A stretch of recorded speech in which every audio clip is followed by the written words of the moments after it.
자, 이번 시간부터 우리가 현재 완료를 한번 배워보도록 할 건데요. 일단 배우기 전에 여기 있는 표현들 중에서 나머지와는 다른 특징을 가진 문장을 한번 골라보세요. 여러분들이 이렇게 쭉 읽어보시면 이러한 문장들이 전부 다 똑같이 행동을 나타내는 표현인 것 같은데, 자, 다른 걸 고르기가 좀 애매할 거예요. 정답은 4번입니다. 자, 그러면 어째서 이 표현이 다른지 한번 살펴보도록 할게요. 그러면 일단 우리말을 정확하게 한번 이해해 보도록 할게요. 나는 탐을 2012년에 만났다라는 표현을 보시면은요, 이것은 과거의 한 시점에 벌어진 그런 행동이라고 할 수가 있겠죠. 그래서 시간으로 나타내 보면은 이렇게 과거 2012년에 만났다라는 것을 표현해 주고 있습니다. 자, 그러면 특정 기간 동안 벌어진 것을 이번에는 전부 다 한번 나타내 보도록 할게요. 제가 위에서 방금 설명한 것은 특정한 시점에 벌어진 것이고요. 밑에 있는 것을 한번 보세요. 나는 탐을 2번 만난 적 있다라는 표현인데요. 이것도 마찬가지로 시간상에 나타내 보도록 할게요. 일단은 2012년에 이렇게 탐을 만났어요. 그리고 또 한 번 이렇게 2016년에 만났습니다. 자, 그렇다고 한다면 여러분들 이것이 2번 만난 적 있다라는 표현이 되려면 현재를 기준으로 해서 이렇게 일정 기간 동안 벌어진 일을 합친 것이라고 할 수가 있겠죠. 이렇게 여러분들에게 두 가지를 설명해 드렸는데요. 위에 있는 표현을 보시면은요, 분명히 과거라는 것을 우리가 알 수 있습니다. 그렇다고 한다면 밑에 있는 것은 마찬가지로 과거인가? 여러분들 조금 이상하게 생각이 될 수도 있어요. 그런데 이 표현은 과거가 아니라 현재라고 할 수가 있습니다. 자, 어째서 이것이 현재가 되는지 한번 자세히 알아보도록 할게요.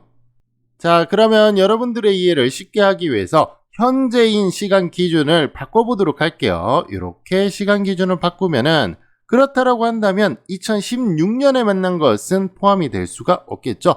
그렇기 때문에 이 표현은 당연히 틀리게 됩니다. 그래서 기준이 2014년으로 과거로 바뀌면은 당연히 틀린 문장이 된다는 것을 알 수가 있죠.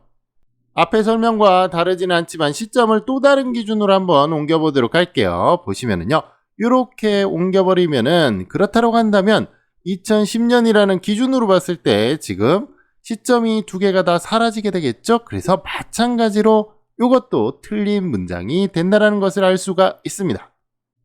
그러면 여러분들이 어떤 식으로 2번 만난 적 있다라는 표현이 만들어지는지 알 수가 있겠죠. 결국에 2번이라는 표현이 되려면 기준이라고 하는 것이 현재가 되어야만 합니다.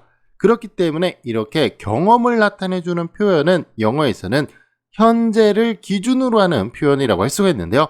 여러분들 이것을 확실하게 이해를 해둬야만 합니다. 자, 제가 앞에서 여러분들에게 이 표현이 현재라는 것을 열심히 설명을 드렸는데요. 그렇다고 한다면 여러분들 분명히 이렇게 의심할 수가 있습니다. 이 표현이 만약에 현재라고 한다면 그냥 현재 시간으로 표현해주면 되지 않습니까? 이렇게 생각할 수도 있는데요. 그렇지는 않습니다. 여러분들 이 표현을 가만히 보시면은요, 기준이 현재라는 것을 알 수가 있었죠? 그리고 과거에 이미 완료된 표현을 당연히 포함을 해줘야만 합니다. 그렇기 때문에 이것이 단순한 현재로 나타낼 수는 없다라는 것도 이해를 할 수가 있겠죠? 그러면 우리가 기본적인 이해가 완성이 됐으니까 한번 영어에서는 어떻게 표현하는지 한번 보도록 할게요. 기준은 지금 현재가 기준이 되겠죠? 그러니까 내가 가지고 있습니다. 바로 I have를 써주고요. 어떤 것을 가지고 있느냐? 바로 완료된 행동을 2개나 가지고 있는 것이겠죠? 그래서 보시면은요, 동사 변화에서 지금 앞에 2개는 동사고요. 뒤에 있는 2개는 형용사 상태라고 했죠? 그 중에서 만난이라고 하는 거 뭐뭐 된, 완료 형태나 또는 뭐뭐 당한 이란 식의 표현은 세 번째 것이라고 했죠? 그래서 상태 분사라고 설명을 했는데요. 이것을 갖다가 써주면 되겠죠? 그래서 I have met, 나는 만난 적 있다라는 표현이고요. 그리고 나서 누구를 만났는지 탐, 그리고 몇 번인지 한 번, 2번, twice를 써주면 되겠죠? 자, 이렇게 보시면은요, have 플러스 상태 분사 형태로 이런 표현을 써주고 있다는 것을 알 수가 있겠죠? 그러면 구조를 한번 다시 정리해 보도록 할게요. 나는 현재 가지고 있는 것이에요. 그리고 뭘 가지고 있느냐? 완료된 행동을 2개 가지고 있는 것이라고 할 수가 있겠죠?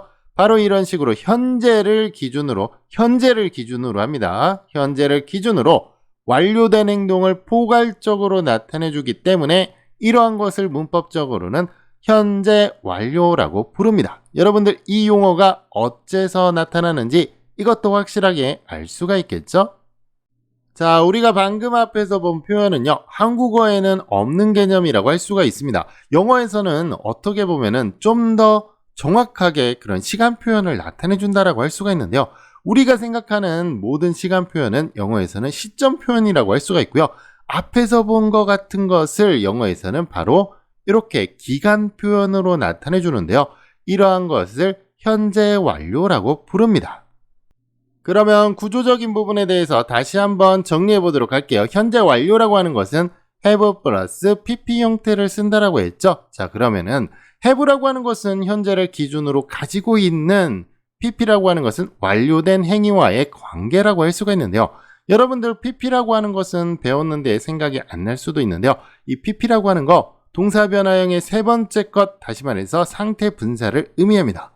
여러분들이 학교나 다른 문법책에서 볼 때는 과거 분사라고 나올 거예요. 영어로는 pp라고 하는데 past participle의 약자라고 할 수가 있습니다.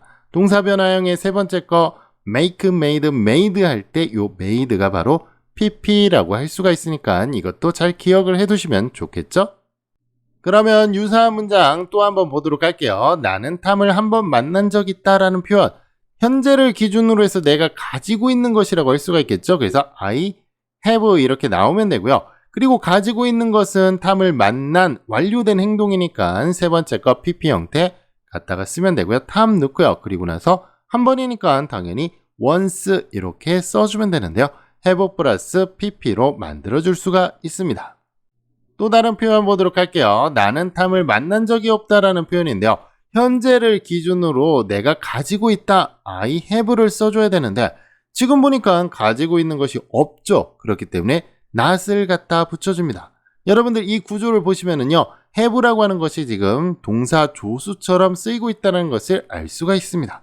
뭐 어쨌거나 마찬가지로 만난 완료된 표현을 뒤에다가 써줘야겠죠. 그리고 나서 탐을 갖다 붙여주면은 have not met 이라는 표현을 쓰면은 탐을 만난 적이 없다라는 표현을 쓸 수가 있습니다.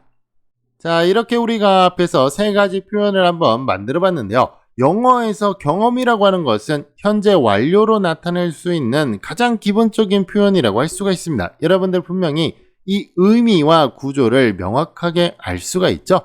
그러면 한번 주의해야 할 표현도 한번 알아보도록 할게요.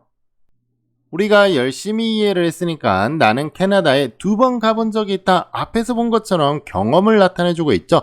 이 표현을 한번 영작해 보도록 할게요. 우리가 배운 대로 일단은 가본 적이 있다라는 것은 가다라는 동사니까 당연히 go를 한번 써봐야겠죠. 그래서 I have gone 이런 식으로 썼습니다. 그리고 나서 이렇게 to 캐나다를 쓰고요. 2번이라는 부사 이렇게 썼는데요.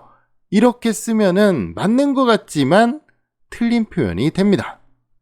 자, 우리가 열심히 배운 대로 했는데 틀린 표현이 됐죠? 이렇게 배운 대로 잘 따라서 했는데 도대체 왜 틀린 표현이 되는 것이냐?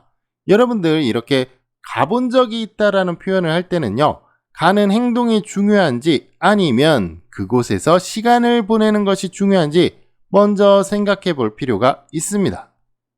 우리가 언뜻 생각해 보면 가봤다라고 하는 것은 그냥 머릿속에 간다라는 동사가 떠오르는데요.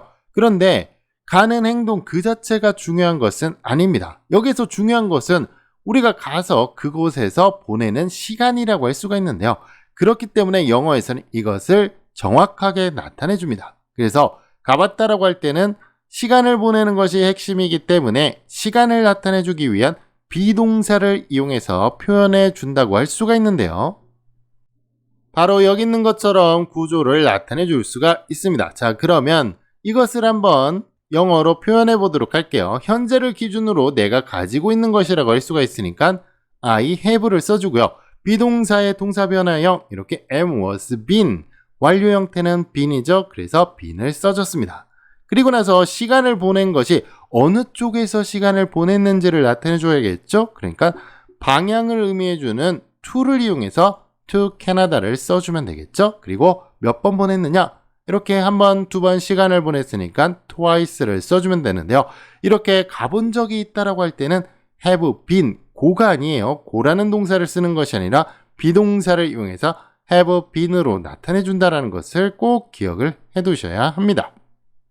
자, 우리가 앞에서 가본 적이 있다라는 표현을 만들어 봤는데요. 여러분들 가다라는 이 의미 때문에 고를 이용해서 곤을 쓰면 안 된다라고 했죠. 바로 시간을 나타내 주는 비동사를 이용해서 been을 써준다라는 거 꼭 기억을 해 두셔야 되는데요. 아마 여러분들 중에는 이런 식의 궁금증이 생길 수도 있을 겁니다. 고가 아니라 비동사를 쓰는 건 이해는 되는데 어째서 in이 아니라 to가 돼야 되는 거죠? 라고 생각을 할 수가 있습니다. 자, 언뜻 생각하면은 여러분들 그 안에서 시간을 보낸 거니까 in 아니야? 이렇게 생각을 할 수가 있는데요. 그렇지 않습니다. 내가 시간을 캐나다 쪽에서 보냈다라는 표현이 되기 때문에 방향을 나타내주는 전치사 to가 사용이 되는데요. 만약 여러분들이 in을 쓴다라고 한다면 비동사와 결합해서 다른 의미를 만들게 되는데요. 이것은 다음 시간에 배워보도록 할게요. 우리가 방금 앞에서 배운 가본 적이 있다라는 표현은 학생들이 굉장히 많은 실수를 하는 부분이라고 할 수가 있는데요. 그렇기 때문에 선생님들이 당연히 시험에도 굉장히 많이 내는 부분이라고 할 수가 있겠죠. 시험에 자주 나오는 것이니까 확실하게 알아두시길 바랄게요.